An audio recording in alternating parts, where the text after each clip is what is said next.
안녕하세요, 여러분. 제가 오늘 오진영 TV 그 11번째 시간, 이재명의 시간, 이제 끝이 보인다. 이재명의 거짓말과 막말의 시간들, 이제 곧 종말이 다가오고 있다라는 주제로 사실은 오늘 여러분 라이브로 찾아뵈려고 했었는데요. 그래서 제가 페이스북에 그 공지도 하고 그랬는데 제가 이렇게 기술적인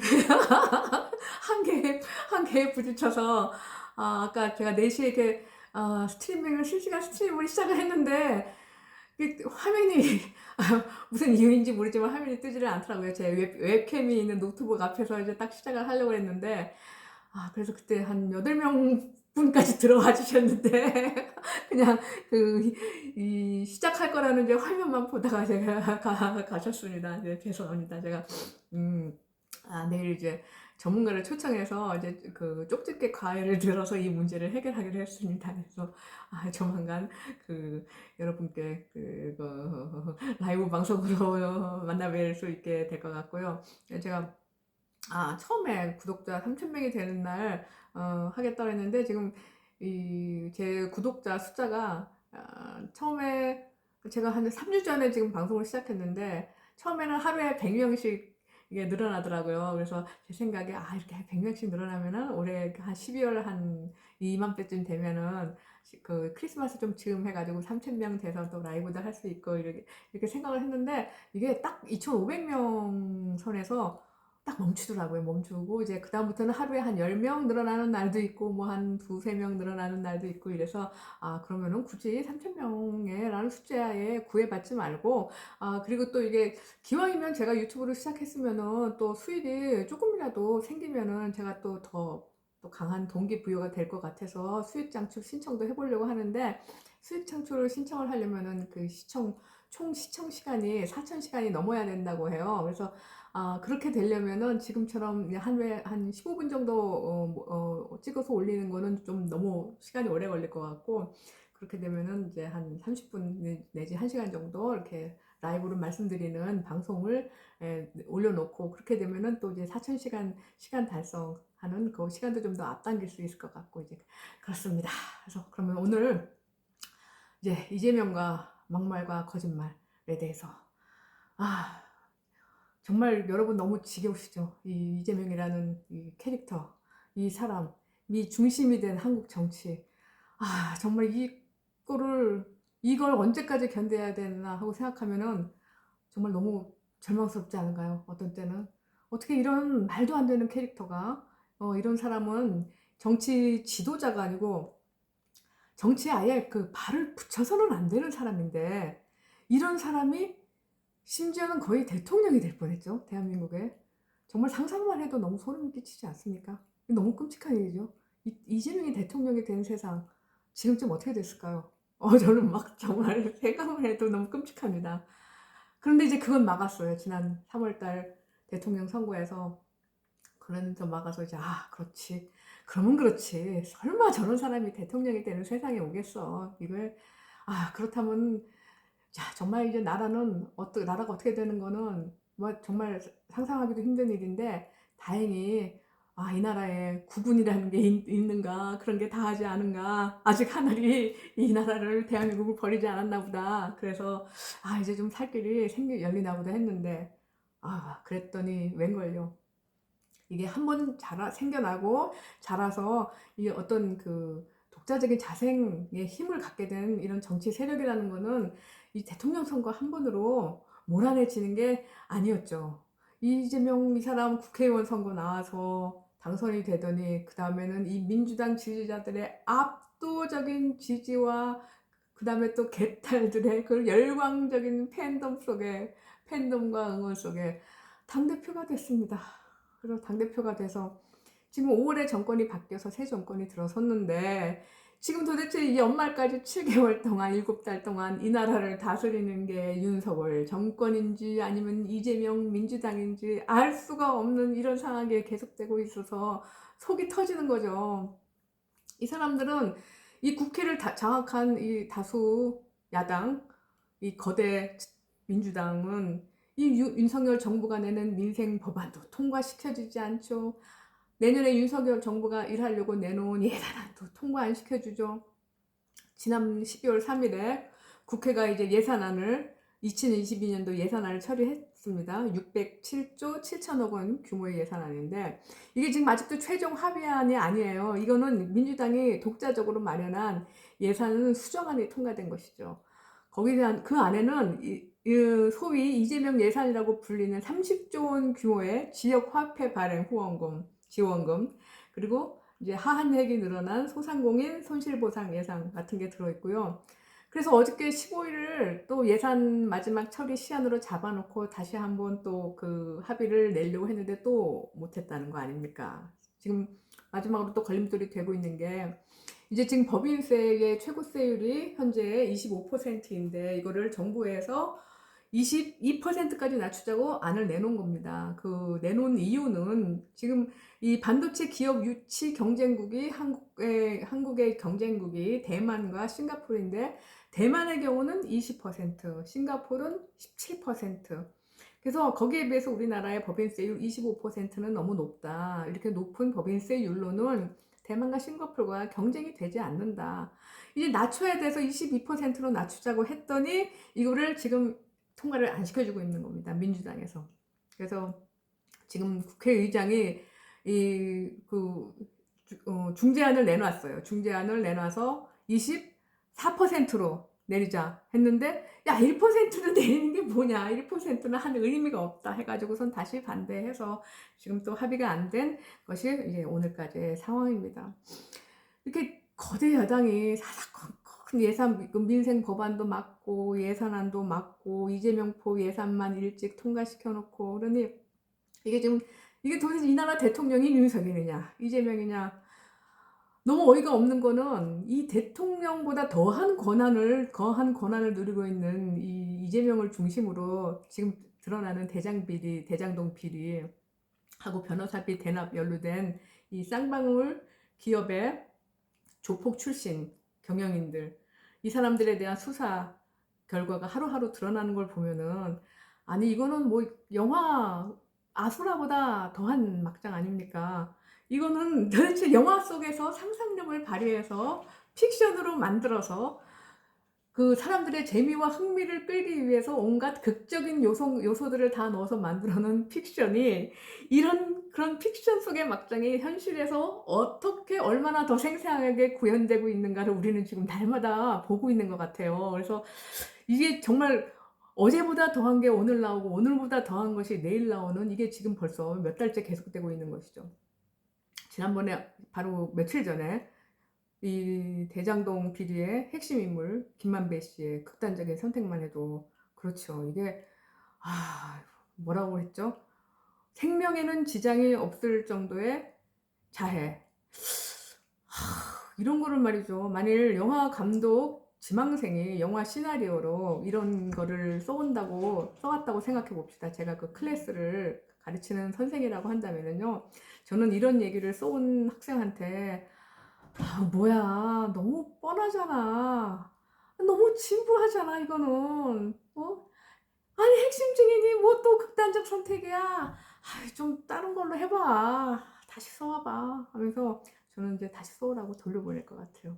그럴 정도로 너무나 전형적인 너무나 뻔한 일이 근데 또 일어난 거죠. 그래서 참 이렇게 흉기로 자해했는데 생명에는 지장이 없다고 하고, 그런데 또 신고도 너무나 많이 늦게 했고, 저는 뭐 제가 김만배 씨 본인이 아니니까 그분의 마음이 어떤지를 제가 단언할 수는 없지만 그냥 짐작컨대 정말 죽으려고 했던 건 아닌 것 같고요.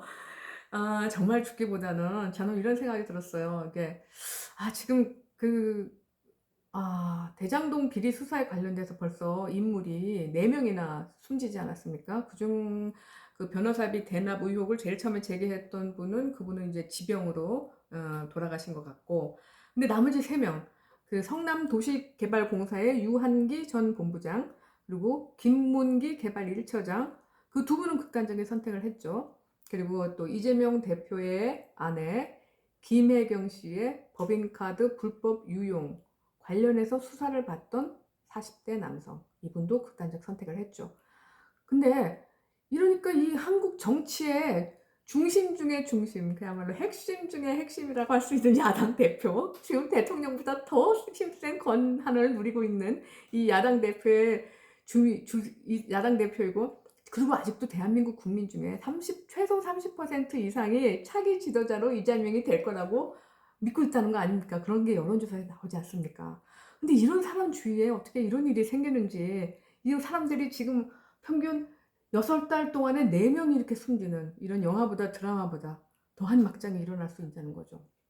그래서 많은 분들이 제 생각에도 그렇고, 이거는 김만배 씨가 이제 굳이 정말 생명을 끊겠다고 한 거라기보다는 아마 그의 입이 곧 열릴 거라는 신호탄이 아닌가, 이렇게 보고 있는 거죠. 그래서 지금 가장 최근에 김만배 씨의 수익 중 일부인 260억 원, 그 260억 원을 숨기는데 조력을 했던 그 두 사람, 화천대유 공동대표인 이한성 씨, 그리고 화천대유 이사였으며 또 쌍방울 그룹 부회장이기도 했던 최우향 씨, 이 두 사람이 체포됐으니까 지금 특히 김만배 씨가 재판 풀려 나올 때 오토바이 타고 데려갔었고, 그다음에 재판을 받을 때마다 가서 방청했었고 했던 이 가장 가까운 사람이라는 최우향이라는 사람이 이미 검찰에 협조를 해서 불고 있다, 이미 얘기를 하고 있다는 얘기가 지금 돌고 있잖아요.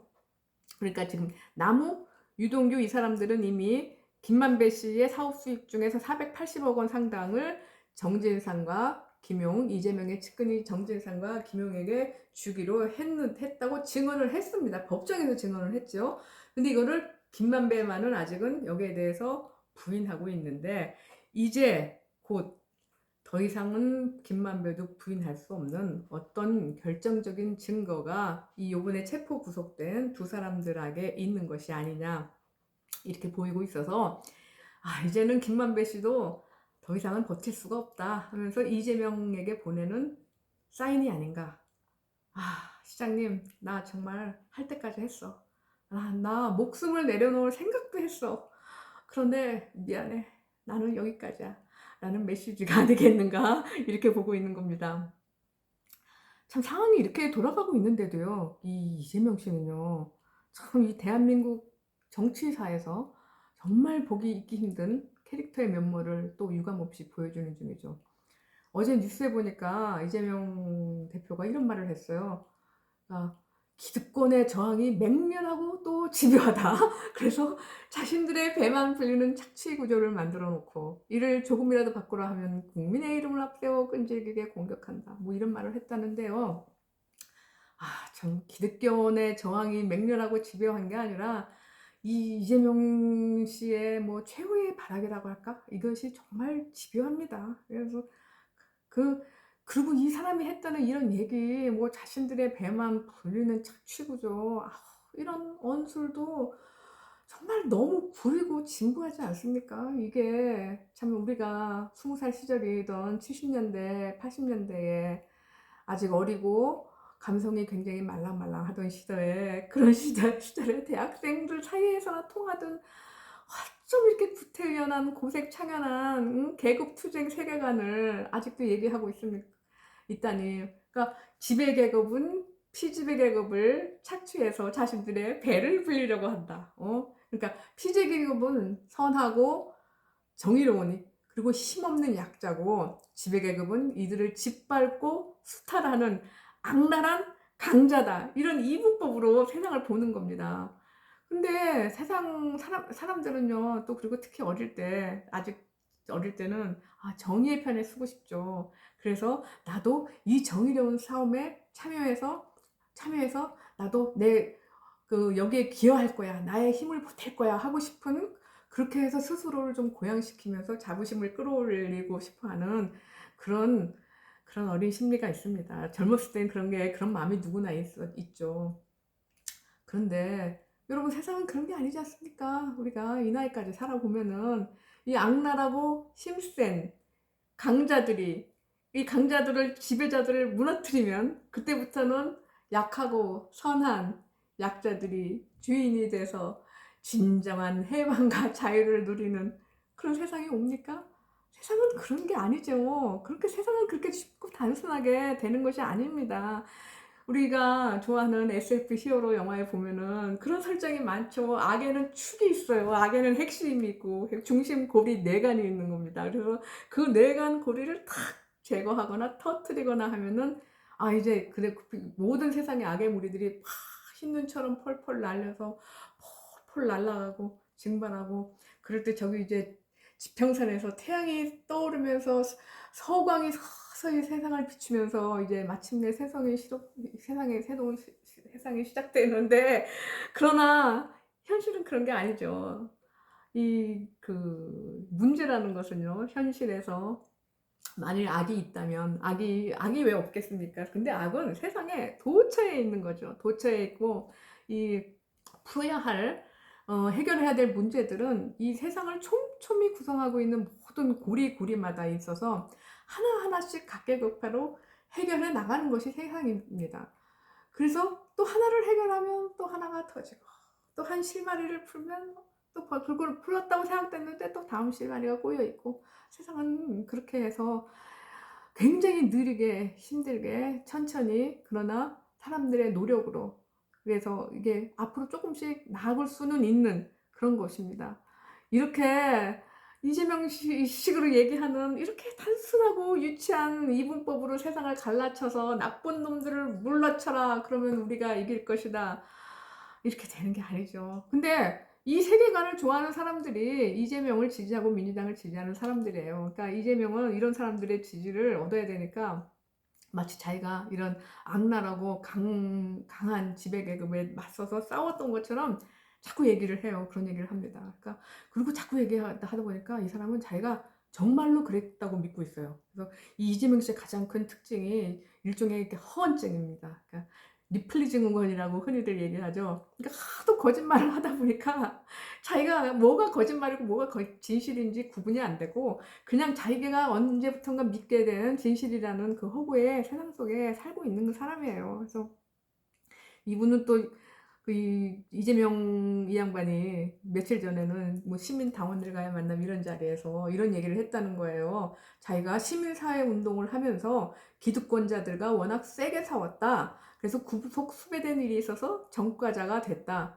그러면서 기득권과 많이 부딪히다 보니 검찰 수사는 일상적으로 당해오던 일이다. 뭐 이렇게 얘기를 했다는 겁니까? 아니, 이 양반이 언제 기득권이랑 싸워서 전과자가 됐습니까? 이재명 씨는요, 음주운전을 해서 전과자가 된 사람입니다. 검사 사칭을 해서 전과자가 된 사람이에요. 이거 대한민국이 다 아는 사실이죠. 지난 대선 기간에 워낙 많이 얘기가 나와서 이건 모르는 사람이 없는데, 그런데 이걸 마치 진실인 것처럼 얘기하는 이재명은 이런 사람이에요. 자기가 기득권하고 싸워서 전과자가 됐다는. 그래서 이 사람은 이 사람이 기득권과 싸우기는커녕 이 사람들은 기득권자들의 배를 불려준, 이재명 씨 표현을 빌리자면 배를 불려준 사람이죠. 이 대장동 개발을 통해서 원래 땅주의들한테는 손해를 끼치고 그 개발로 인한 막대한 이익을, 그야말로 단군 일의 최대라는 이 막대한 이익을 김만배 씨를 비롯한 화천대유 민간 투자자들한테 몰아준 사람입니다. 그 과정에서 대장동뿐만 아니라 백현동 미래 개발에서 이재명은 원래 있어야 할 공공임대주택의 비율을 낮춘 사람이에요. 낮춰서 민간 투자자의 이익을 더욱더 크게 불려준 사람입니다. 그리고 여기서 이 민간의 이익이 어느 정도 이상으로 넘어가면 공공에서 되돌려줘야 한다는 내용인 민간 초과 이익 환수 조항을 삭제한 사람입니다. 그 결정을 내린 사람이에요. 그런데 무슨 자기가 기득권과 싸워서 전과자가 됐고 지금도 여전히 개혁을 막는 이 기득권 세력과의 전쟁에서 앞장서고 있다는 그런 허구의 세계관들을 자기도 믿고 있고, 그것을 또 좋아하는 지지자들에게 계속 설파하고 있어서 그런 이런 무슨 부조리극 같은 이런 비현실적인 그 부조리극을 보고 있는, 시청하고 있는 지금 그런 느낌인데요. 자, 얼마 안 남았다고 봅니다. 지금 김만배 씨가 이미 사인을 보냈죠. 그래서 시장님, 나 여기까지만 할게. 우리 이제 지은 죄만큼 벌 받으러 가자라는 이렇게 사인을 보낸 거라고 저는 봅니다. 그래서 이제 이 이재명의 그 정말 더 이상 들어주기가 힘든 이 허언증 대사가 공허하게 울려 퍼지는 이 부조리 얼마 안 남았다고 생각됩니다. 길어야 내년 봄까지 아닐까요? 그러니까 이게 아마 지금 세상이 무슨 SF 히어로 영화처럼 악랄한 지배 계급을 한 칼에 날려서 새로운 하늘과 새 땅이 열리는 건 아닌 것처럼 대통령 선거로 대통령은 바뀌었지만 또 금방 달라질 수가 없었던 거죠. 그래서 그 시간이 한 1년 정도 더 걸렸다 이렇게 생각하기로 했습니다. 시간은 누구의 편이겠습니까? 시간은 우리의 편입니다. 미안하지만 이재명 씨, 당신의 편이 아니에요. 그래서 오늘 그러면은 오진영 TV 11번째 시간 여기까지 하겠습니다. 방송 재미나게 보셨으면요, 구독, 좋아요 많이 눌러주세요. 다음 시간에 뵙겠습니다.